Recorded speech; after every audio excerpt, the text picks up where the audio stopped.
Hey, how's it going, everybody? It's KBR Sports, the best sports talk show of your 24-hour day. Coming to you on WODU Studios, the best in college radio. I'm your host, Brendan Abbott, with my two co-hosts, Khaled Lewis to my right and Rashad Pinnell to my left. How you guys doing this morning? It's a nice morning outside, rather sunny, not cold today. You know what I mean? That's great. I don't get to know that. I had to go there at 6 a.m. It's cold. I'm in full North Face. Everybody out here with like cutlass shirts on. But that's me. But you got here somehow in between going to work at that time. So I mean, you do know how it is outside. It wasn't the full enjoyment because I gotta hurry up and get here in time. It wasn't the full enjoyment of understanding how the weather was. I didn't even think about the weather when I was out there. I wasn't like, let me see how it feels out here. I was just like, let me get to the studio in time. So I'm here. Okay, Khaled, what about you? Man, I'm feeling good. I got enough sleep last night, and I'm happy. Because my exam got pushed back to tomorrow, so I have more time to study. Oh, wow. And Monday, when I had my presentation, the projector messed up. So now I got more time to work on it. Well, I thought your what's it called? Your presentation was about to be fire. It was. So why what you need more time for? Because I can make it more fire. Oh my god! But wouldn't you be upset that you had it? You were so ready. You got your morale and everything. I did. Now I was upset. I was like, bro, come on. I just want to get through this presentation. But then I was like, well, looking at it on the bright side, I can shaping it up just to be a little bit more fire. A little bit more flame. I'm hard pressed to see how this could be possibly any more fire than you already had it. Like I'm sitting here thinking, right? And you didn't even see the presentation with me presenting it yet. But yeah, I haven't seen what you presented at all. So I'm sitting here imagining this thing's ready to be like the Human Torch. Oh, it is. Some new J. Cole stuff. Oh, bro, it's about to be a volcano. He says it's about to be a volcano, eh? It's lit. Oh wow, that's something different. Well, all right, y'all. Let's get into these topics. So to start off with, we're gonna be talking about if the media does the media troll LeBron James? That's the question we're asking because he's been in the news a lot recently. It's not for his play, so we'll get into some of that, and then we'll also ask the question: is RG3 a good fit in Cleveland? Cleveland, wow.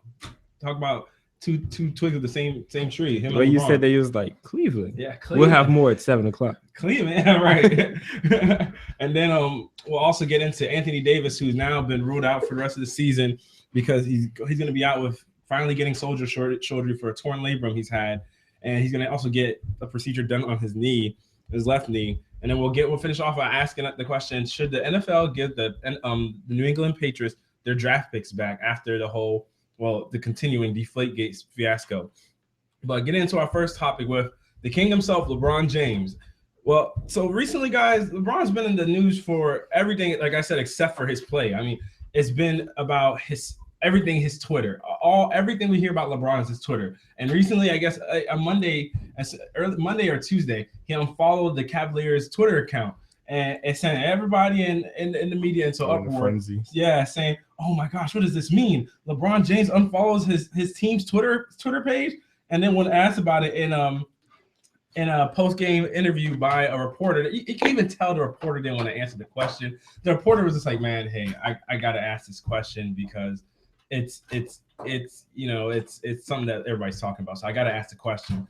You can tell LeBron was just like, "Next question." He didn't want to. You could tell he was a little bit peeved by the question. And then when they actually asked a question regarding his team in basketball, he was just like, "I'm done. I can't even fathom that this just got asked to me about me following the Cavaliers." But LeBron's been in the media for his social media a lot for quite some time. I mean, we look at it in the past. He had some tweets that when he said to Kyrie, but there were subtweets that people assumed that were towards Kyrie Irving when he was pretty much made a reference saying that, don't try and ruin something. Or actually, I'll read the tweets. Actually, I was going to try and remember it off memory, but there's no point right here. But this is the first one that he had to Kevin Love last year, where he said, "Stop trying to find a way to fit out and just fit in. Be a part of something special. Just my thoughts."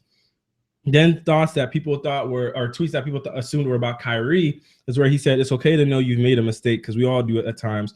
Just be ready to live with whatever that comes with it and be with those who will protect you at all costs." And then when recently, after he had went on a trip to Miami to go to South Beach for a few days off, he was worked out with his teammate Dwayne Wade, and he had tweeted this afterwards: "Can't replace being around great friends that reciprocate the same energy back to you in all facets of life." So it seems like every single little thing LeBron does on social media is always being talked about.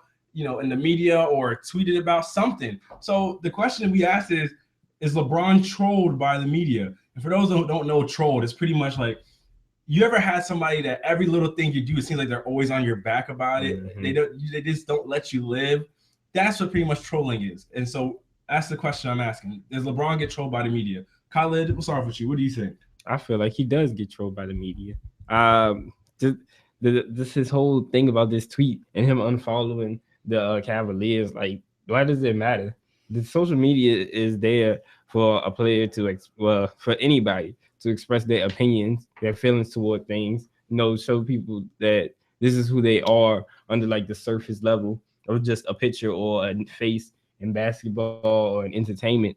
And it's just like, what does it matter if he's not following the Cleveland Cavaliers Twitter page? Kanye West only follows one person on his Twitter, and who really cares? Like, Young Thug only follows one person too. Exactly. Like, what does it matter if he doesn't follow the Cleveland Cavaliers? It's not a huge story. He just might have unfollowed them one day. It was like, I got too many. I'm following too many people.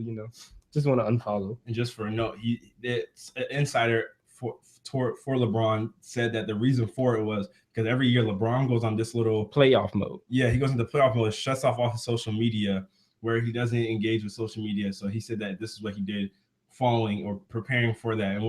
But he also unfollowed this is not just the Cleveland Cavaliers, but some Cleveland reporters like Chris Broussard and others. But yeah, so does he want his information to be a story every 2 minutes for a tweet? Like, it's just social media. It's just Twitter. Like, it's not really that serious for them to be waiting for him to, he sent out a tweet. Let's talk about it. Mm-hmm. Who is he talking about in this tweet? I mean, he could just be saying stuff to say something. Like, everything doesn't have a meaning but behind it. It's just a tweet. Yeah. All right, Rashad, what do you think? The media is just trying to always find a way to make LeBron seem like the bad guy. As a guy who's never done nothing wrong in the league, only thing pretty much everybody says wrong was the decision. But yeah, as a guy who's never done morally wrong, they try to find something to pinpoint him out to make him seem like the villain. And honestly, it is wrong. And you can obviously tell this is his playoff mode move, because he also tweeted out a picture of just a blackout picture, meaning showing nothing. It's time to focus, like everything's blocked off. So he tweeted that out as well. So you look at it like, all right, we're accustomed to seeing LeBron do stuff like this. We're accustomed to seeing him do this.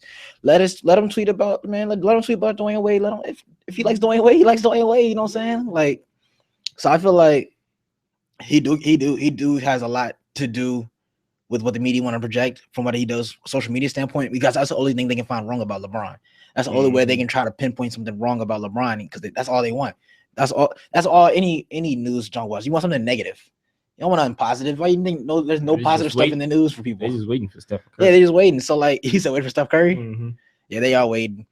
I mean, you see how like media try to do his wife, so they're just waiting for stuff. So, but it's just like this is what's gonna happen with the media. You're gonna find a reason now for the Cleveland Cavaliers organization to be upset about it. Yo, get over it. If he being upset, that's how he's gonna leave. Like you keep antagonizing him because he do stuff like this, he's gonna be out of there. Mm-hmm. You keep thinking he's gonna be out of there, he's gonna be all right. I think I'm gonna leave. I might as well leave. You know what I'm saying? So, just keep playing basketball. If social media means that much to you, go get somebody else like Nick Young or something like that who loves the media or something like that. And stop crying over yeah. I want to give a quick shout out to D Sizzle on Rabble TV, who said, "Back in action. Happy Wednesday, fellas. Happy Wednesday to you too, D. Happy Wednesday to you, my man." He said he likes to troll KBR Sports. I like to troll KBR Sports too, man. I'm always on KBR Sports, man.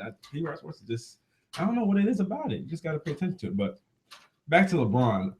I feel as though the media does troll him to an extent, but I feel as though LeBron does play a role in it, because if you know that the media watches every little move you do and every little thing you say, and they always try to read into something that you're saying. And the littlest of tweets, every single thing he says, it gets read into by the media. I mean, this man can't even like a picture on Instagram. I remember when he one of these times he went on dark mode and he liked a picture on Instagram, and everybody was talking about it. Oh, he liked the perfect booties picture on the page or whatever.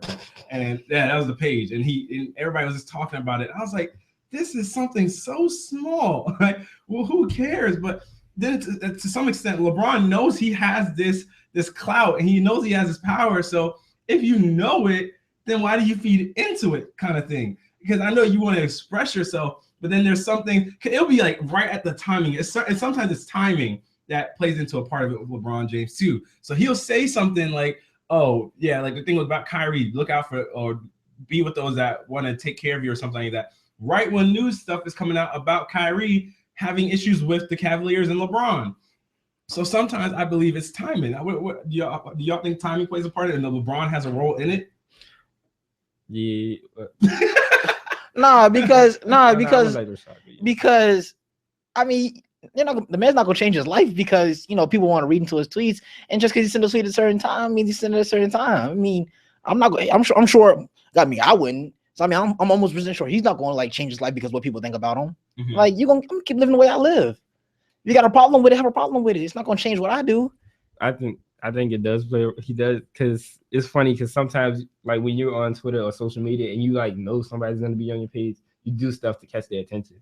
I mean, yeah. I mean, yeah, you do someone watch tweet watching you or whatever. Mm-hmm. So yeah, you'll tweet something out to do that. But I don't think LeBron looks at it like that. I mean, yeah, I'm sure some of his tweets, yeah, he wants to get the message across. He do it for a purpose. Like you need, everybody peeps this. I'm gonna make sure this is on ESPN so you know about yourself. Because if I'm telling you in person ain't doing it enough for you, because I'm sure LeBron speaks up in practice and stuff. Yeah, I'm sure he's that strong of a leader where he tells you what's wrong in practice. You don't listen in practice, he'll get the whole ESPN to know about it. Maybe then you'll listen. Well, Brophy had a comment on Rival. He said, Bron is smart. He controls the media, not the other way around. It's all good for his brand. And that's true. I feel as though LeBron knows how to work the media perfectly. Like he's a media manager, just as some people say Peyton Manning is one of those. LeBron is. Every single little thing LeBron does. LeBron seems to be a he does those little things, like not big extravagant tweets and stuff like that. Mm-hmm. Just those little things because they know he's gonna get caught. I don't think LeBron's ever had a straightforward tweet unless it was something unrelated to basketball. Unless it's legit. Congratulations, Kobe Bryant, on your retirement. Mm-hmm. He hasn't said anything straight. I mean, he just tweeted something about Craig Sager, which God bless Craig Sager because now his cancer, we heard, is not in remission anymore. So he's gonna be continuing that fight. So. Praise to you, Craig Sager, and hopefully you keep fighting. But unless it's stuff like that, LeBron every single tweet. I mean, everybody calls his tweets the Da Vinci Code because you gotta legit crack him every single time he tweets about something. You gotta read into every little hashtag, and half the time, like especially when Kevin Love, I want to see if I have the quote right here, but because at the time, the time he tweeted the fit out, don't stop trying to fit out but fit in. Kevin Love had said a quote like, I have half the quote here. He said, "I'm comfortable and just not trying to fit, and just not trying to, I guess, fit in so much. I had a talk with the guys on the plane right over, and also, and I only have part of the quote, but and he goes on to say that I'm trying to fit out essentially, and that's when LeBron tweeted that statement. Maybe that's supposed to have been like something more inspirational. But see, that's the thing, because Kevin Love said that in October, and then LeBron tweeted that in the following February. So it's like. And that was coming towards a time, though, that people were questioning whether Kevin Love was going to stay with the team. Yeah. So it's one of those things that you look at and you're like, bro, this has to be a subtweet. So, I mean, it could see as you look at it. It could be a subtweet, or it could be a tweet to the pizza man who delivered his pizza the wrong way. He felt like, man, I don't like working here. So he was like, man, fit in your company. You know what I'm saying? It could be anything. It could be anything. You know what I'm saying? That word choice, fit out and fit in, was specifically with what Kevin Love said. Come on. But my point is like, yeah, I mean, obviously you see that one's for like Kevin Love, but at the same time, everybody's focused on doing stuff like this when he could just be like, I'm really gonna tweet about the pizza man, but everybody's gonna take it as, you know what I'm saying? Something like that. You know what I'm saying? The thing about the words is they so simple and they have so much weight that it could apply to so many situations. The fact that Kevin Love said it might have gave LeBron James the inspiration to use those words, See, but that's what I'm saying, because that's why we insinuate it's about Kevin Love, because Kevin Love is the one that used those words. And being LeBron James, you know what comes with every little thing you say, and you know how the media trolls you, and so, or how the media monitors you. But it doesn't seem like that should be. I mean, he used the same words, yeah, but like October to February, it is a big time gap. But these guys are smart people. LeBron's a smart dude. I mean, you don't become a multi-millionaire player that earns $100 Nike deal coming out of high school by being dumb. The guy's smart. He knows how to work the market. Big LeBron, bro. You know what I mean? So he knows what he can say, what he says to the media, and how every little single thing he tweets how that impacts what the media is going to publish the next day. Like, think about this Cavalier unfollowing. All he did was follow the Twitter account, and it's been talked about for 2 days. I would like to unfollow somebody and have it be talked about for 2 days. Like that's crazy to have that much. LeBron. He had exactly, but he knows he's LeBron. He knows the power he has. So he plays a role in this. I mean, I feel like I don't know if it's more so just LeBron. Because imagine if Kobe did that to the Lakers or something. Yeah. If Kobe, imagine how huge that would be. Notice the thing about Kobe. It got to be LeBron left before. LeBron's left. So when LeBron does it, everybody's like, "Oh my gosh, would he leave again?" You know what I mean? If Kobe unfollowed the Lakers, everybody's like, "You're retiring. What does that even matter?" Like nobody cares because he's retiring. So or Durant. We can say this. Okay, you say Durant. Okay, now if Durant did, that'd be a bigger deal. But the thing is, Durant isn't as social media driven as LeBron is. So it's a different thing when LeBron does it, especially when LeBron was just in Miami with Dwayne Wade, and then you just lost to Miami. You got whooped by them by over 30, and then the Heat fans are cheating.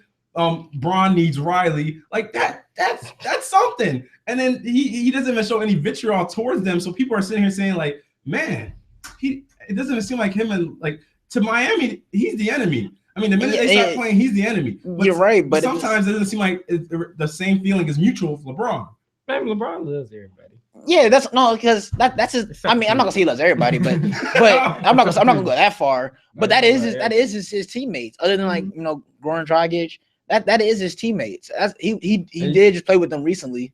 Dwayne Wade, but the thing is, if they feel that way towards you, the minute the play starts, Dwayne Wade is not giving hugs to LeBron James. They give hugs before and after the game, but when the game starts, Dwayne Wade's coming for that man. Basketball is business to them. That's business. But the point is, why does it seem like when the ball tips, it seems like the Heat and their team is more viewing the Cavaliers as these guys got to get beat. While LeBron on the other end is like, all right, guys, I love y'all. I'm not going to drive into the paint. I'm not saying LeBron is not trying as hard, but when we see how LeBron will go at a team like Golden State or a team like San Antonio, he doesn't attack the Miami Heat the same way he attacks those two teams. Because I feel like that they're not looked at as an elite team. So maybe he doesn't want to feel like the bad guy just destroying them. Versus Golden State Warriors, and then I don't know, Colin. Yeah, I can't like the bad guy destroying the team. I can't say that. I can't say that either because one of the Miami Heat has a chance to win. Yeah, let Chris Bosh get healthy. Yeah, that team goes to the finals. That team goes to the finals a lot. Because LeBron put the beating on teams with no regard for human life, as we saw. That's a quote actually, with no regard for human life by my man Kevin Harlan. That's a quote. LeBron's done things to teams that he didn't care about them at all. So Miami doesn't feel bad about blowing him out by 30. So of course, he hasn't won. LeBron But the thing is, he hasn't won in Miami since he left. That's the thing. He hasn't won there. LeBron has lost every single game he's played in Miami since he left. He even said maybe he has a soft spot for him. Nah, I can't. No, I'm not even gonna say that. All right, so here's the deal with this. This is how I feel about it. In my opinion, I feel LeBron left that team, right? So LeBron has no animosity towards that team. He left them. They have animosity towards him because he left them.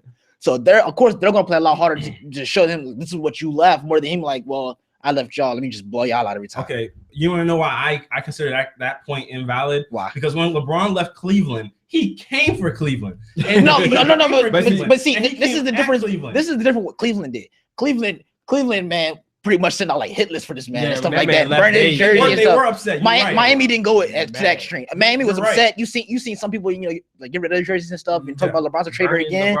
But Cleveland took it to a whole nother level. You're right, but he admitted his part in that. He admitted that the thing he felt worse about he didn't feel bad about the fans. He admitted, imagine if I was a star player and I was somebody's favorite player growing up and I looked up to that person. They were my idol, and then you leave. He said he would have been upset too. The person he was upset with at Cleveland was Dan Gilbert for the letter. But when Pat Riley sat here and said LeBron's an enemy after LeBron left, the fans were cheating. LeBron needs Riley.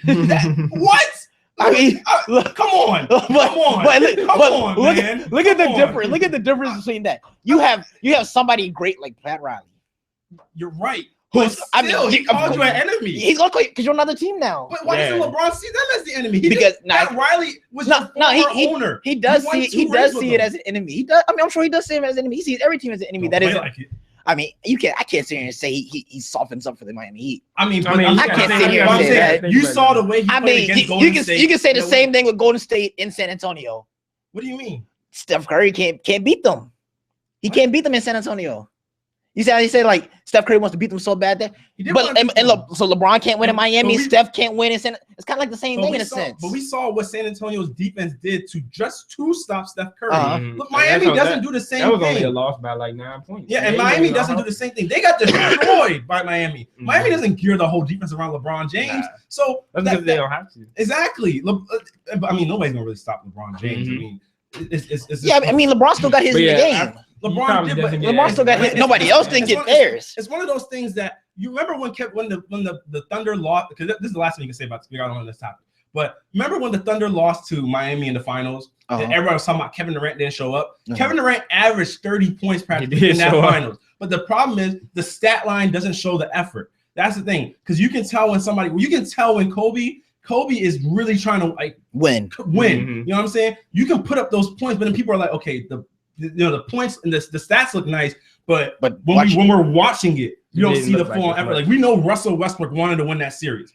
You know what I mean? That's where people question Kevin Durant's killer instinct, because we watched the series and we're like, okay, we didn't see the effort that we would have liked to have seen for Kevin Durant. That's kind of what I'm saying. You get what I'm saying now? Yeah, I can't get what you're saying. All right, but yeah, that's one of those things that LeBron, he gets kind of like Kevin Durant.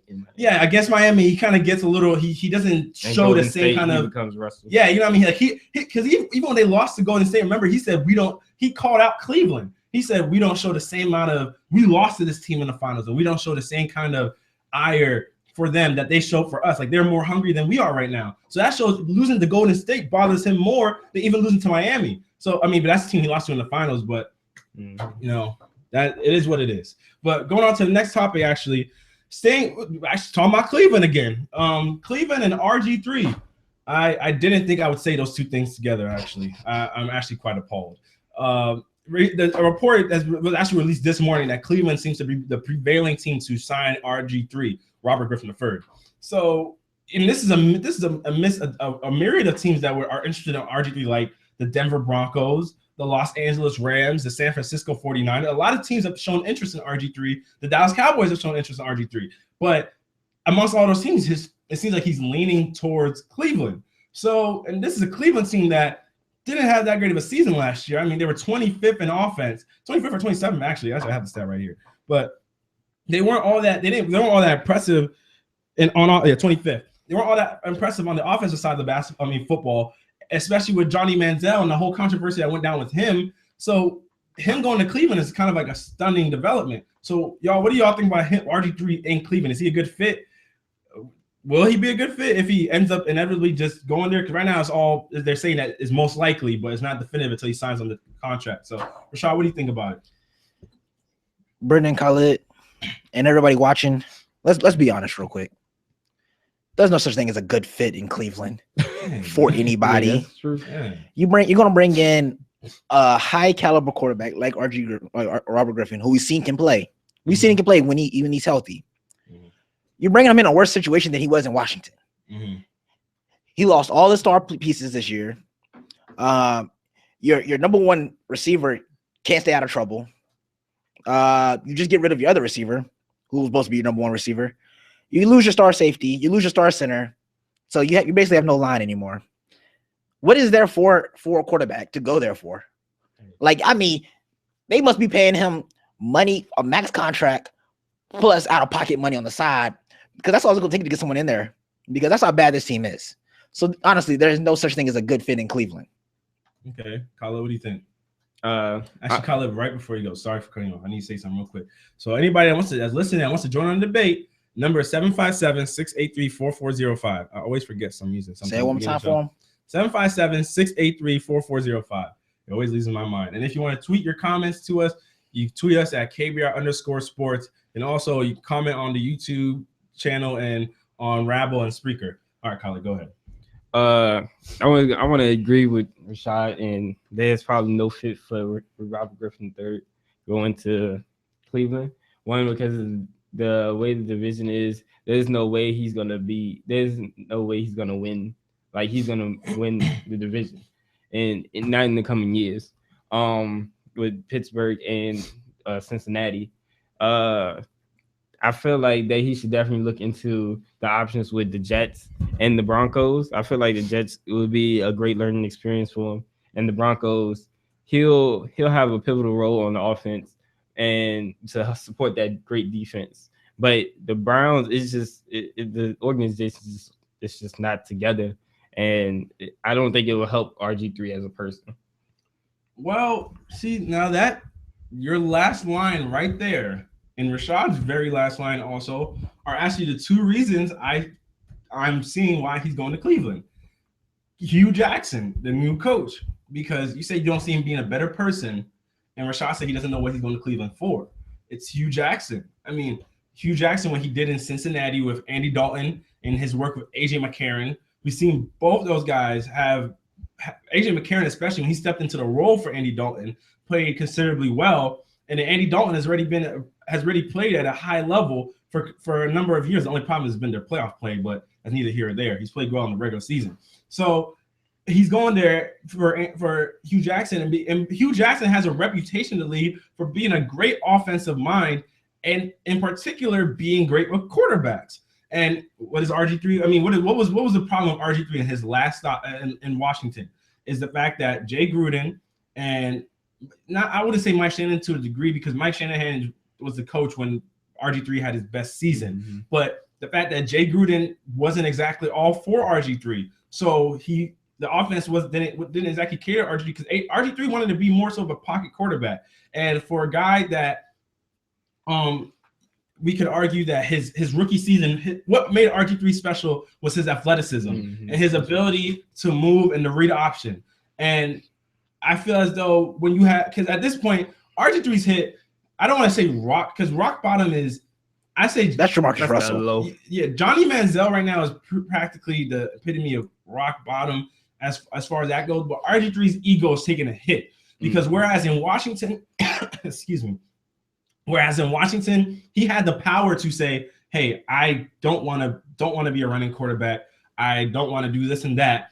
Now he's in a situation where, you've fallen off your pedestal. You're no longer the rookie of the year, and you're not that high velocity player that we saw. So now he's more at the liberty of the coaches and the offensive coordinators in Cleveland to do what he wants to do. And Hugh Jackson has a reputation of taking quarterbacks and making them play at a high level. I mean, what do you guys think about him going there for Hugh Jackson? See, this is how I feel about Hugh Jackson. Like, I understand Colin Kaepernick said he want to play for him. Robert Griffin wanted to play for him. But if you look at what he did with Andy Dalton and AJ McCarron, look who he had there. Look who was on that team to make AJ McCarron and Andy Dalton look that good. Mm-hmm. You had one of the top, I'd probably say top 5 receivers in the game. You had a decent line. You had a running back who could take some of the load off. You had a nice solid defense. So I mean, it's easier for them guys. They were a solid team. Robert Griffin doesn't want to be a running quarterback. What are you gonna do with no line? Mm-hmm. I mean, you're not gonna stand there and just take sacks. He's gonna take more beatings than he did in Washington and Cleveland. Real quick, I need to interject real quick. Football is America commented, says no one talking about the Browns hiring Pep Hamilton. It's true. That is a good note. And can you honestly be trying to fail any harder? He's like, can you try to be failing any harder? Yeah. Like, I mean, at least with the Rams, you have some type of potential to play with. Mm-hmm. You know what I'm saying? Like, it's a lot more than Cleveland now is the Raiders of old. Mm-hmm. Not the old like when we was a child, but like Jamarcus Russell type Raiders team where they was nothing for 3-4 years. Mm-hmm. This is what the Cleveland Browns have come to. Mm-hmm. Why would you like a coach isn't on the field for you? Yeah, he can teach you how to play well for your next stop, because it won't be in Cleveland where he'll be playing well. But a coach also helps accumulate talent. It does, and that could be somebody that could be something that RG3 could be looking at Hugh Jackson as somebody that will look out for me, will try to help me recruit talent, will try to help this team get talent. I don't think he's looking at Cleveland as a place that is going to stay desolated for years to come. He's looking at it as a place that I will go and make an impact with Hugh Jackson, and we'll be the start of something greater in this city. Yeah, okay. But do you think he could be an impact anywhere else, a bigger impact anywhere else? Well, I see that's the thing. But you look at the other options he could go to. You got Gary Kubiak in Denver, of course. Then you got Jeff Fisher in Los Angeles, who they do have talent in Los Angeles with Todd Gurley as a running back and Tavon Austin as a wide receiver and Kenny Britton, those guys. The problem is Jeff Fisher and his quarterbacks. Can we name the last quarterback that Jeff Fisher had that had an outstanding season? That had an outstanding season? Mm-hmm. Name the last quarterback, and you see how long it's taken. Didn't he? Wasn't Vince Young. Yeah, I'm about to say, didn't he coach for Tennessee? It was Vince Young's rookie season. It was. You know how long ago that was? It was a minute ago. Exactly. But that's the thing with Jeff Fisher and quarterbacks. And RG3 doesn't want to go into a situation. I mean, Los Angeles is nice now. I mean, you got the sunshine. Everything's beautiful in Los Angeles. I mean, come on, man. It's Los Angeles. But it's a matter of that's one of those things where market doesn't exactly proceed over coach, if that makes sense. But I mean, there's market is going to proceed over coach when it comes to Cleveland. What is there in Cleveland? Market didn't proceed over Cleveland when it came to LeBron. No, see, LeBron's from there. I mean, he is from there. That's different. I mean, he was in Miami. LeBron started there though. And Kevin Love was. I mean, he was in Minnesota. Kevin Love came because of LeBron. And he got his. But I'm saying, but you see, market proceeds. Those are no LeBron chains, man. I'm just saying. Neither one of those. No, I'm for RG3 or Hugh Jackson. No LeBron. I'm just saying, market can precede your talent on your current team. I understand. But I mean, nobody else wants the Browns for the tutelage from the coach, but the organization as a whole, I don't think it'll push him further. Brendan, I agree with what you're saying, but Brendan, I have a question for you. Mm-hmm. You say they're going to bring in better prospects for upcoming years, better free agents, better draft picks, stuff like that, right? Mm-hmm. You say it's going to bring. How long does RG3 have? Because he's going to take a beating this year. Mm-hmm. Am I wrong for saying that? Do you believe that line where they just got rid of their star player as well, who basically was the only part of the line? If he ends up going there, I do believe he's going to take a lot of hits. Yeah, he took hits in Washington. Yeah, that's what I'm saying. And we see his health isn't there. Mm-hmm. Like he's pretty much another Michael Vick, just not to that extreme. So how long does that last before the talent finally comes? Because you're not getting nothing this year because everybody's gone already. You already spent the money you need. Everything's gone. So next year, you're hoping to bring in people to Cleveland. You're hoping that this team looks like they have potential this year with RG3 and Hugh Jackson there. You're hoping players see that when you have teams on the rise, kind of like a Jacksonville who always has money and Oakland Raiders who always has money. You're not going to fix the team in one season. That's what I'm saying. So it's going to take some time. It's going to take time, but how long does RG3 have before his career has to be over because of injuries? Well, I don't think RG3 is looking at it from the standpoint of how long do I have before my career is over. I think he's looking at it as a standpoint of where will my next best opportunity to prove myself be? It's not there. Who will help me maximize my ability? I don't think he feels as though, even though Los Angeles or Denver arguably has the better talent, he might be sitting here think of it as which coach would make me a better player, that even if I left Cleveland in years to come, because he hasn't definitely gone to Cleveland yet. But even if he went to Cleveland, we haven't even seen the contract that he's got. Yeah, you're right. So much more likely it's gonna be a max deal. Yeah. But, I don't know about that, but the contract, I don't think RG is getting the max. I mean, they have the money, and I mean, I don't think he's why else would he go to Cleveland? Nothing on his plate he doesn't. All the reports are saying his reason for going to Cleveland is Hugh Jackson. I know, Hugh Jackson is the reason, but the money. See, the money, because Denver has just as much money to throw at it. They do because of Brock Osweiler. I feel like he's focusing more on the coach's help rather than the team as a whole because of the Washington organization. But I feel like you got to also look at the team too. You got to go to a place where you know that other players are going to make you better. You're going to make the other players better. No, I'm not saying I agree. Don't take what I'm saying as me agreeing with where he's going. But I'm saying I'm giving you the reasons as to why he's going there. Okay, you have Hugh Jackson there, but can you do the same thing by going to Denver and learning under John Elway? You could make a case for that, but here's the thing. I guess that's a great case. Yeah, that's a great. Yeah. But the thing is, John Elway isn't coaching you. There's a difference. That's the same thing with people in the Knicks now. Phil Jackson is the president. He's not the coach. A lot of people say free agents would come there if he was coaching. He's not the coach. You're going to Gary Kubiak. You're not going to Phil. You're not going to John Elway. So he's going to Hugh Jackson, not whoever the president of the Browns is. So that's pretty much a lot of players. Coaches play a big deal in how these players sometimes decide where they want to go. Right, yeah. The Knicks are even talking about hiring the Thunder's general manager or assistant general manager because he's close with Kevin Durant. That's how much of a role coaches and relationships play in sports. So that's how I see RG3's reasoning for it. And the only because I mean, think about it. The main thing we say for him to go to Los Angeles is that it's Los Angeles and that he has better talent. But the Rams aren't a team that has made the playoffs in years since what, the greatest show on turf, I believe. But they have a greater chance than Cleveland. They do have a better chance. But when he's looking at it, he's sitting there saying, which place is going to help me become the best player I can be? He's not even looking. He might not be looking at a standpoint from I could get hurt because he's already gotten hurt in Washington, and it's not like these other places he's going to have superb lines also. So he's like, the chance of me getting hurt is still higher regardless of whatever place I go to. So why do I go to a place where a guy's going to mold me into a better player, make me the best quarterback I can be? He has a track record with quarterbacks that's proven to be great. Because you look at all the other coaches' record with quarterbacks. I mean, Gary Kubiak, his last notable quarterback that he had was Matt Schaub in Houston, and we saw how that played out. I mean, actually, Matt Schaub wasn't bad for a while. He was, and then he had those two bad seasons. For a while. He had 2 bad seasons, and then he was out of there for life. You see, he wants to go to somebody that has shown that. I mean, Andy Dalton recently he's been playing good. That's all it's been. He's been playing good, and AJ McCarron stepped in and played well also.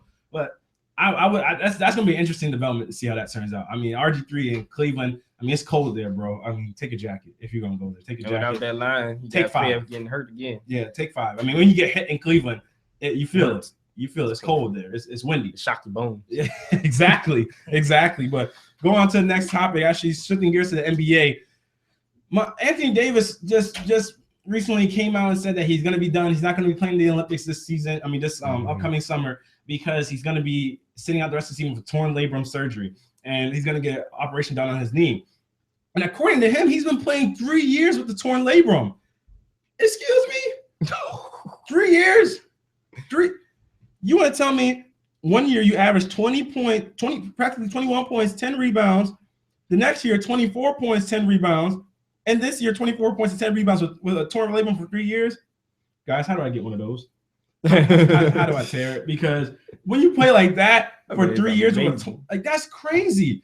And now he's finally getting it repaired and everything, because he said the pain just became too unbearable for him to play with. So, but the problem is, when you look at Anthony Davis's career, it seems like he can never finish a whole season. I mean, this season he played 61 games. The season before that he played 68.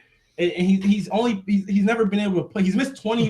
If you look at his career in totality of the number of games, he's missed 20% of his career games. So when you look at it, how do you guys feel as though the injuries may impact Anthony Davis's career? Do you think they might limit his career? Because every single time, no matter, I don't care what anybody tells me, getting a knee surgery reduces you athletically. Like RG3 is not the same athlete he was his rookie season as he is now, because he had to get the knee surgery. Sometimes you have exceptional freaks like Adrian Peterson that get knee surgeries and stuff and come back and play better. But most times, like we seen with Derrick Rose, you come back a lesser athlete. So how do you guys think these injuries are going to impact Anthony Davis's career in the long run? Khalid, let me hear what you think. Well, after hearing this man's been playing with the torn labrum for 3 years and been putting up those kind of numbers, I feel like he's gonna have like some kind of Dwayne Wade effect, where he gets hurt, he gets fixed up, and then he's not the top of his ability, but he's still good. I still feel like he's gonna be efficient. Like for him to be going for like fighting through the pain of that for 3 years, and then he just getting fixed after going through like rehab and stuff like that, and maybe after a couple games or so after him lagging off, I feel like he'll come back and I'll give it like 20% as less efficient than what he is. Okay, he won't be 100%. All right, Rashad, what do you think? Getting surgery is the best thing he could do. That's the best decision he's made in his career. I don't believe his shoulder was torn for 3 years. I believe it was probably injured, not torn. You're not playing for 3 years with a torn shoulder. His knee, he's not partially torn. I mean, partially a slight tear. I mean, it's not the same thing as like how he makes it seem now. Because I mean, I play with tendonitis, and that junk gets to the point where I can't even lift my shoulder up no more for a week. You got to think about it though. They get shots. Yeah, so they have means to deal with it. I mean, even Tony Romo constantly get shots, and even then he had to go out. He did. So like, I mean, that's your back. That's your back. It gets inevitably to a point that you can't deal with it no more. And you got to that point now. 3 years is a long time though. Commanded to fight. Think about that's all the summer workouts you do to and everything. Kobe played with torn ligament. Kobe played with Not for 3 years straight. yeah, he did. He had surgery. Kobe played multiple years with his fingers being all. A finger's not a shoulder. Shoulder's the most sensitive part of your body. That didn't Dwayne Wade play with the shoulder injury? I'm saying 3 years. Oh, 3 years, but Not for 3 years. I believe him. I believe him. Because there's no physician that's even come out and say he's speaking falseness. Mhm. I believe him that he's played with it for 3 years. I don't think it was torn. Like he's talking. Like Yeah, think about it. He's been the best player on this team since he's been on there. Yeah, So but he had to he had to work through it. as far as his knee, the type of player he is, I don't think it's going to affect him that much really, because he's a explosive player. Yes, he can jump out the gym, all that stuff like that. But at the same time, he's not to the point where it's a lot of burst. You know what I'm saying? Like an attack the basket, like a Derrick Rose, how it messes him up, or kind of how Russell Westbrook came back at first from his injury. It wasn't as well. He was still explosive, but you know what I'm saying? We saw a little difference at first. I don't think it's going to affect him that much. Getting surgery, this is how I look at it. Surgery does make you play weaker, but at the same time, you haven't been injured lessens your play as well. So I feel like it can do nothing but get better for him, especially the type of player he is. And if you go, missing 20% of the games is a lot, but at the same time, he's still playing 60-some games a season. You have players who sit out games for rest anyway and don't play. So it's technically he's just playing through injury instead of rest. Mm-hmm. So I don't think it's gonna mess up anything with his greatness. He's still gonna be the best player on that team. He's still gonna be potential MVP talks one day. He was almost MVP talks after missing games last year as well. So I don't think it's gonna do anything.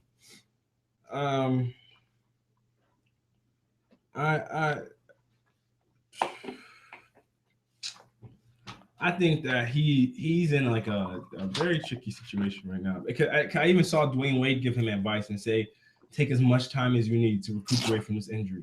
Because it seems a lot of times that, like he said, he's been playing with it for 3 years, whatever state his shoulder was in. He's been playing with an injured shoulder for practically 3 years. So a lot of times guys just want to get on the court or on the field and play through their injuries. But a lot of times in hindsight, you see that actually hurts you even more than it might have helped you or your team in that moment. So I believe that he should definitely take the time he needs to get healthy from the injury. And because of his style of play, because like you did say, Rashad, he's not exactly a herky-jerky kind of player like Derrick Rose is. He resembles Tim Duncan in a lot of facets because he's very fundamentally sound. So his game isn't predicated off a lot of athleticism, unless you want to talk about him getting blocks and stuff. But his game isn't exactly requiring him to be soaring like Jordan kind of thing. But I do believe that it can affect your quickness and things of that nature. So in regards to that, he might not be as quick in things, but with this day and age of technology, man, you just never know. You think a guy gets a surgery that's gonna sideline him and malign him for Lord knows how long. He comes back the next season and he's playing like he just got drafted or something. It's crazy. You don't even know how it's possible. So I think that with Anthony Davis and because it made it easier for him to do it this season, especially since the Pelicans are so bad. Like they only have, I think, 22 wins on the season at this point, or no, 25, I believe. And that's a considerable drop from how good they were last season. Last year they were in the playoffs. So him playing through that this season, it just got to a point he was just like, I don't even need to do it anymore. So I guess it made it easier. But we've seen guys that like Tracy McGrady and other players that have had consistent knee surgeries that weren't the same. So you guys think he'll come back and be the same guy that he's been, that we were considering giving the MVP to? Yeah, like if he's been playing with a knee injury this long, it's like it's his shoulder. He's been playing with the knee injury too. Why not? I don't think so. Like I said, I'm not like 20% off of his performance. I know maybe he wasn't at 100% with that knee surgery. That knee injury, and he's playing probably like I'd say 85%. I'm not gonna knock him down to 65. I'm gonna say he goes down to about 75%. But he still takes a hit to his performance. And his 75% is still good enough, better than most centers and power forwards who guard him. Like he's too quick at his position already while being hurt. Yeah, he's still going to get around. He's still going to get around players that his size. It's just he's just a naturally born athlete at his position. There's not that many people that's faster than him in his position. Like that can cover him laterally. Mm-hmm. and he's still gonna be able to put. He's not gonna mess up. I feel like all the things that happen is the jump shot's gonna get better because he's not feeling pain in his shoulder. He does have a good shooting coach. His mid-range jumper has improved each season. So hopefully he does end up improving. Anthony, get better, get well. Hope the shoulder heals up good.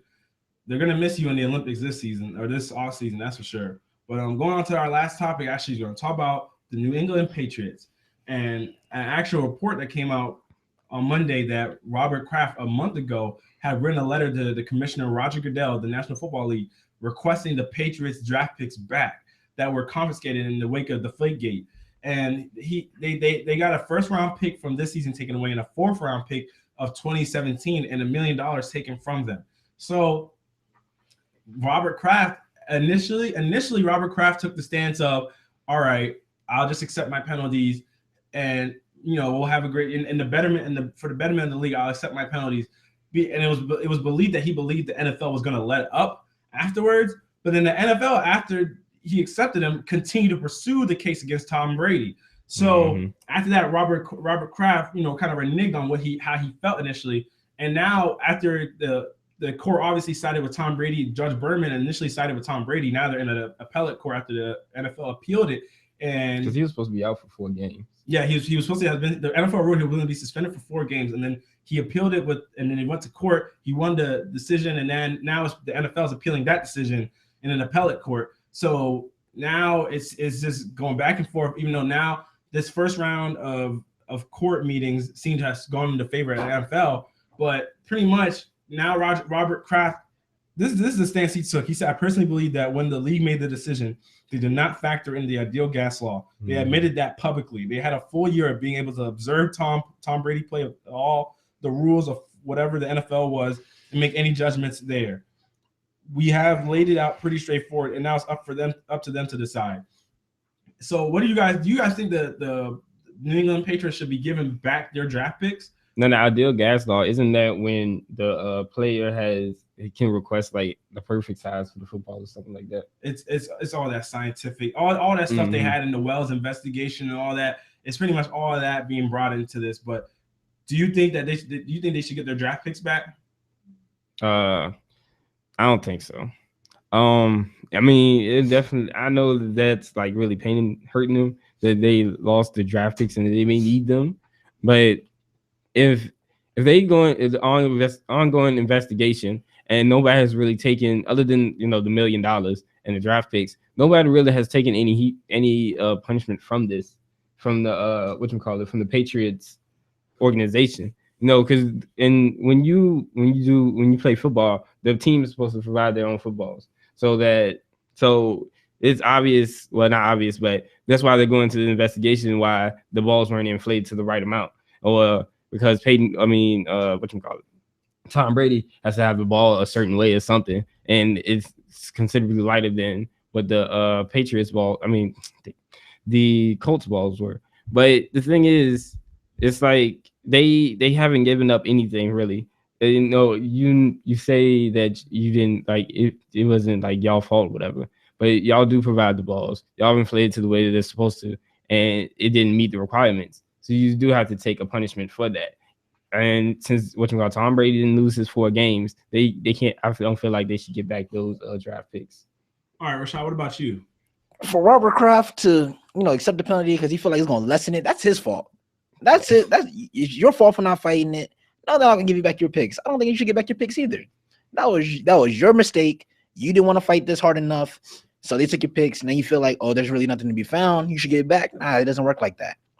Law doesn't work like that. Court doesn't work like that.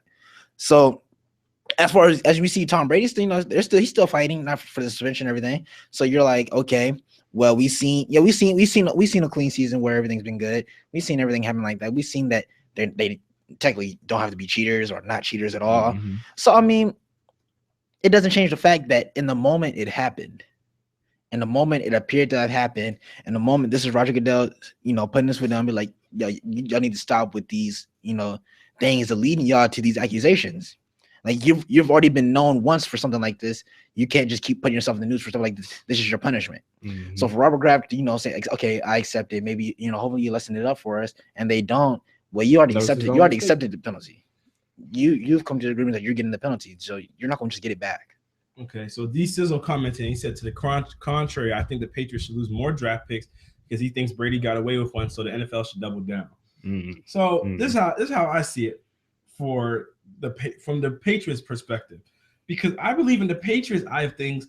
The NFL is convicting they're running two different cases, but they're running one case but punishing two entities. So the NFL, you bring your punishment. He accepted the punishment. He accepted the punishment in the wake, and then let Tom Brady fight his battle. But he accepted his punishment, some believe, because I remember I saw ESPN's Stephen A. Smith report on First Take one day that after Spygate, coming into this situation, the NFL had warned Bill Belichick that if you're found to have been complicit in this to any extent, you could be banned. So he accepted those draft picks and hoping that the NFL would just, okay, we've been punished. We've all been, as a group, we've been punished. We're going to let this go. But then they continued to pursue Tom Brady after this because that's when he was like, all right, wait a minute. Because what I thought him and all the other owners is a collective thing. So when he agreed to it as a betterment for the whole NFL, because it doesn't look good for the NFL to be in the news for court and everything like that, to be consistently in the news for something negative. And this was the whole storyline going into Super Bowl week and post Super Bowl week. So he felt as though that the Patriot that the NFL did them wrong, didn't hold up to their word, because D-Sizzle will say you guys don't need to be so formal. You can stop calling them the Patriots. We're cool if you just call them the cheaters. Oh my God. But he felt as though that the NFL would take into consideration all those other things, especially with the Ted Wells investigation, and would let it go at the punishment. But then when they went on to suspend Tom Brady, that's when he was like, okay, hold on a second. Now you just went a whole nother direction, that because he thought that Patriots being punished as a group. He didn't know they were going to continue to go after Tom Brady. So when you look at it from that standpoint, he has a case, because if you're trying to prove Tom Brady's complicity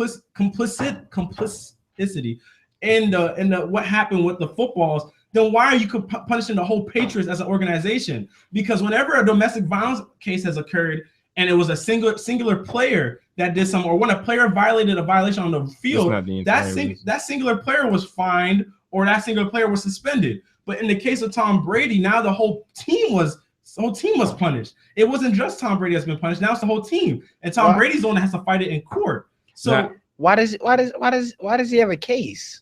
What do you? Because in every other circumstance, because it depends on what is the NFL fighting here. Is the NFL fighting for Tom Brady to be found guilty, or are they trying to argue for the Patriots to be found guilty? Because if you're arguing for Tom Brady, then suspend Tom Brady but give the draft picks back. If you're trying to prove the Patriots had something, the whole Patriots organization had something to do with it, then why are you punishing Tom Brady? Who says it has to be one or the other? But see, that's you have a track record of punishing one or the other. That's his point.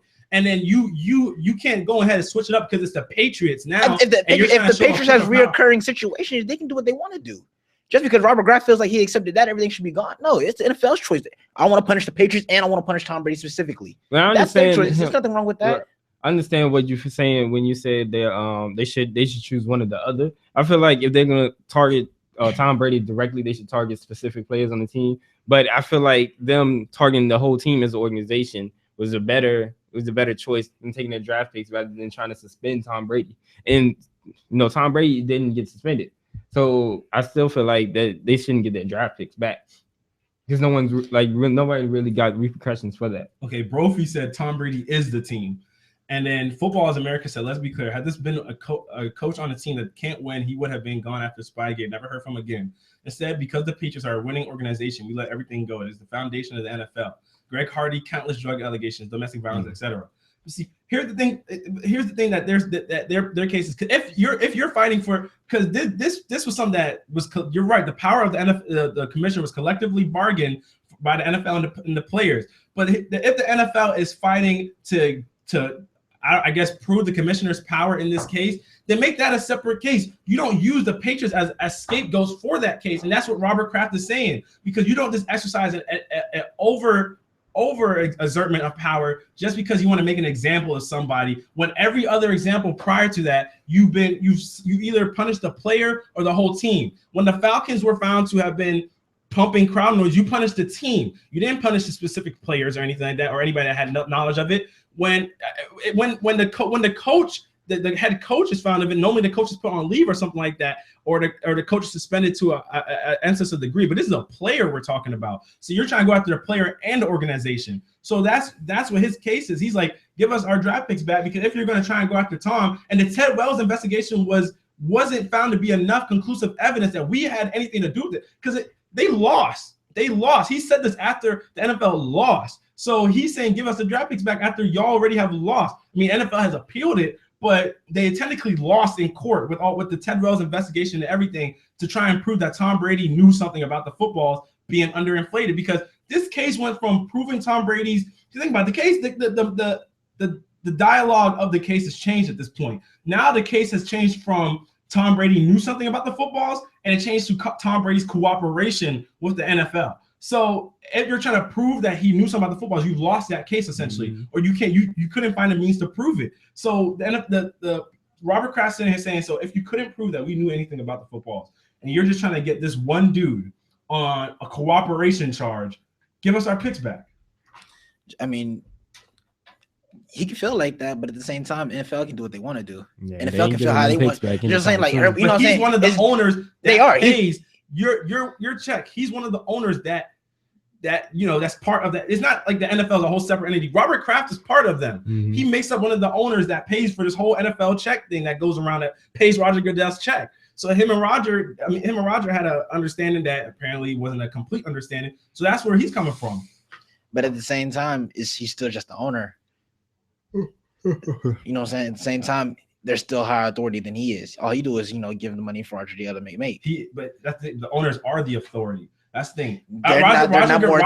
Roger Goodell answers to the owners. The owners. If they enter to the boards, then it would already happened. It already been over with. He would have got his fix back by now. As we see, it doesn't. He sent the letter, and it doesn't work. It's because it's the other owners along with it. That's what he said. He wants to get his other owners in conjunction with him. Roger Goodell answers to the owners. And then he wrote the letter to Roger Goodell because he believed, because Roger Goodell, obviously he's the commissioner and he's the one that puts down the punishments. But Roger Goodell answers to the owners. If the owners, there was a point in time that people were calling for Roger Goodell's job, and the owners and Jerry Jones most verbally supported Roger Goodell, because the owners are the ones that put Roger Goodell in that position. So when he's feeling this way, it's because he's one of the people that helped put Roger Goodell in that position. Now Roger Goodell is the one who took the picks away, right? Yeah, Roger Goodell is the one that took the picks away. He's the one that hands down the punishments. The owners are just the ones that oversee his conduct. But that's what. Well, shouldn't he be pleading to the? At the same time, that's what he's pleading to them and Robert Kraft. But at the same time, the owners don't really have anything.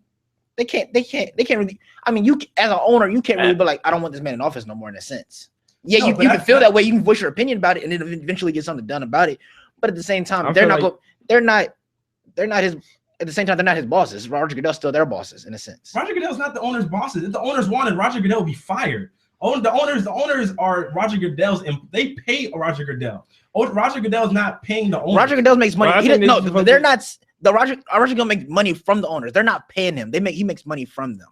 It's a difference. There's a difference. But if the owners wanted, Roger Goodell would be fired. Their opinion would want him fired. They're not firing him himself. They do. What are you talking? They're not the one. Do you know how the NFL works? Yeah, I understand how it works, man. If they come together, your opinion doesn't make your opinion more valid. So your opinion. Why is your opinion? It's an opinion. No, it's an opinion. I'm telling you the same thing too. You're yelling at me when you yelling doesn't make your opinion more valid. Lower your voice and talk. I am talking. No, let me talk. Let me talk then. I'm letting you talk. Go ahead. As a collective group, your opinion is what separates. Your opinion. They're not the ones who are like, you're fired. No, their opinions come together. I want this guy fired, and eventually it leads to it happening. They're not the ones firing him. They are the ones firing. The owners are the ones that put him in that position. The owners are the ones that decide who the commissioner is. Go back and read on how the owners are selected. That's how the owners work. The commissioner. Sorry, the commissioners work. It's the same thing with the NBA. When the NBA wanted Donald Sterling gone, he was the owner. All the owners had to collectively agree on it for him to be booted out, because you can't just take away a guy's team. Mm-hmm. So he emphatically was forced to sell his team. But that's how the NFL works. So if the owner, that's the case, then all the owners should come together, and he shouldn't be focusing on Roger Goodell, like trying to plead to him. He should be pleading to the owners so that they can come together. See, but that's what I'm saying. He wrote the letter to Roger Goodell because Roger Goodell's the one that handed down. He carries the authority of the NFL. Okay, so he wrote the letter to Roger Goodell because Roger Goodell's the one that passed down the decision to punish the Patriots, right? So Roger Goodell would be Roger Goodell's like Richard Sherman said, in a sense, Roger Goodell's the figurehead. You know what I'm saying? So Roger Goodell is the figurehead. So he wrote that to Roger Goodell. But if you read in the article, the last part of Robert Kraft's statement, he said, I want to get the other owners collectively to understand this because this could happen to their teams also. So he's trying to get the other owners, not just by himself, not just to Roger, but to the other owners to understand his position so that the other owners will chime in with him. Because when the other owners, when it's a collective feeling, that's when, you know, that the league has the reason to do this and that. That's why when you see the NBA, the collective bargaining agreement, when they wanted this whole thing with the cap situation, because remember when LeBron and them first formed the Big Three, all these owners were upset. And so now they made the cap situation so that could never happen again because all those owners felt that way. Mm-hmm. It wasn't exactly Davis Stern or Adam Silver, but it was the owners that all felt that way. And the same thing happened with the Chris Paul trade. When Chris Paul got traded to the Lakers, Dan Gilbert was the most emphatic owner that was upset with it. And then he was like, oh, this isn't cool. Like, I don't want this happening. So then the owners nicked the trade. So, well, I feel like he might have jumped the gun with the letter to Roger Goodell. Yeah. Because Football's America put a funny picture. He said, I don't know. He put a yelling thing. I don't know what you're yelling about. Go ahead. But I feel like if he would approach him, you know, if he would have waited on the letter and approached him with the team, with all the other owners, like support first, and then went towards Roger Goodell would have no choice but to give him back his draft pick. But that's the thing. It's not necessarily because it's not like all the other owners felt the same way about Robert Kraft. This is Robert Kraft's team.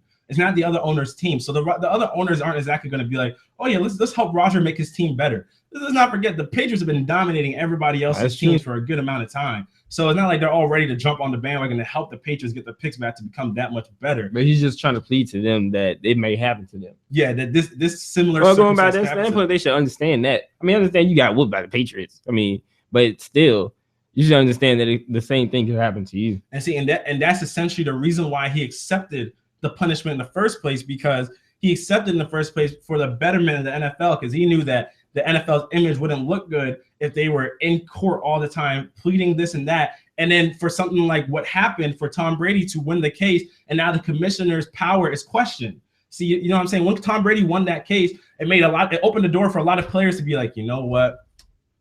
If I appeal Roger Goodell's suspension, I might get it overturned too. So when that they tried to avoid that. So when he accepted it, he was like, okay, that probably won't happen. You're not even worried about the image. You should have appealed it from the beginning. But if he accepted it, there's no point in reading. You can't renege what you accepted. And that's the point. That's the point. And initially that was his point until they went after Tom Brady. And when they went after Tom Brady, that's when he was like, because I mean, you hear some people feel as though maybe he might have accepted it to protect Bill Belichick. Because think about it. What would you take instead, for Bill Belichick to be banned from the league, or would you take a 4-game suspension for Tom Brady? You take a 4-game suspension because you don't want your coach to be gone. You're the most winning coach. Tom Brady's gonna be back. Exactly. In Patriots history. But at the same time, you accepted it, and just because they change up and go for something else now, you can't renege with your offer. Because at the same time, let's say he like, all right, I want my draft pick back. He's like, all right, well, we're going back for Bill Belichick. Then you're back in a cycle. It is a cycle. It is a cycle. But his point is, you should keep it at one thing. Don't make this a back and forth thing. Keep it at one thing. If you're going to keep it, if you're going to go after Tom, go after Tom. If you're going to come after Bill, come after Bill. But prove it. The NFL didn't prove anything.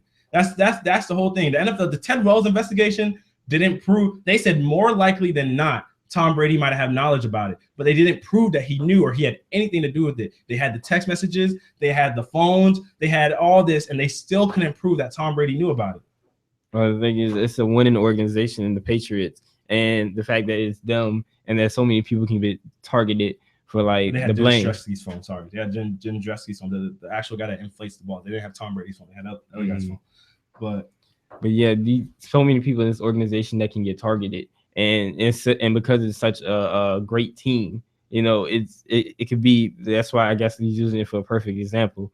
But and the fact that he's in this position where you may or may not get the support from other coaches if you can't plead.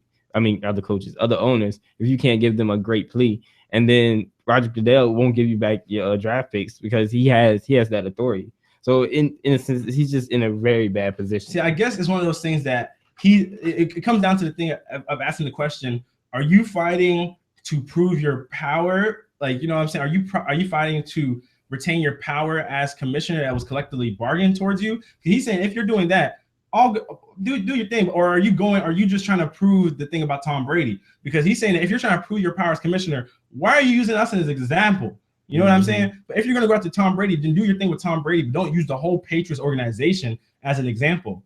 But see, he can prove his power as an authority and still just not give back the draft picks. That's essentially the position Roger Goodell's taken. And he really doesn't have to, and he can still show that he's I mean, we'll see how it turns out in court. I mean, the draft picks, it doesn't seem like Roger Goodell's going to give back the draft picks. Those are gone. You know what I'm saying? The only thing that's going to happen is Tom Brady don't get suspension. That's essentially the point that it comes down to now, whether if Tom will get suspended or not. But guys, that's going to wrap it up for today's show. It's KBR Sports, the best sports talk show every 24-hour day, coming to you on ODU Studios, the best in college radio. Follow us on Twitter at KBR_sports, and also subscribe to our YouTube channel at KBR Sports, and listen to us on Rabble, Spreaker. You see our past podcasts on there, and also our past shows on our KBR Sports YouTube channel. For anybody that wants to join on the debate in the future, go to or call the number 757-683-4405. You can call in and join in on any debates and topics such as these. All right, y'all have a great day.